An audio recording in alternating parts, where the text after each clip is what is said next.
গুরুত্বপূর্ণ ম্যাচ এক্ষুনি শুরু হচ্ছে। মাঠে রেফারি দায়িত্ব পালন করছেন যথারীতি ইসলাম তালুকদার এবং মাঠের পশ্চিম প্রান্তে তাকে সহায়তা করবেন শামসুল হক এবং মাঠের পূর্ব প্রান্তে তাকে সহায়তা করছেন আব্দুল মজিদ। অত্যন্ত চমৎকার ভাবে তারা টুর্নামেন্টের এই সফল ম্যাচ তারা দক্ষতার সাথে পরিচালনা করছেন।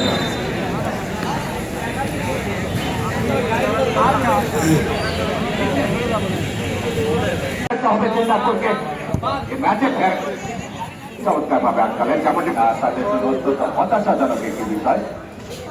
আবার সিহাব থেকে জাহির,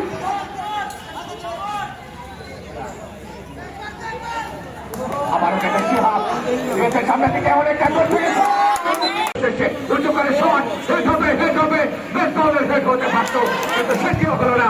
আবারও কিন্তু শফিউল একটি গোল দিয়ে অনেকটা সুযোগ পেয়েছিলেন অবশ্য। এখন কিন্তু সুযোগ সিহাবের হাতে, চার যদি সিহাব খুঁজতে তাকে দেবেন খেলোয়াড়কে কাটালে পন্থায় শট হেড হবে, হেড হয়েছে। এবারে কিন্তু অনেকটা শফিউল সিহাব খুঁজছেন কাকে দেবেন, খেলোয়াড়কে কাটালে উঁচু করে বাড়িয়েছেন, হেড হবে।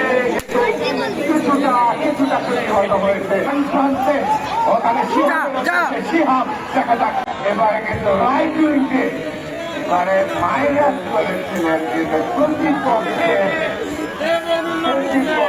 থেকে আবারও সিহাব রাইট উইং দিয়ে সঙ্গী খুঁজছেন কাকে দিবেন। এরপরের সম্ভাবনা উল্টো করে বাড়িয়েছেন, কিন্তু আবারও কোন রকমের ক্ষতি হয়।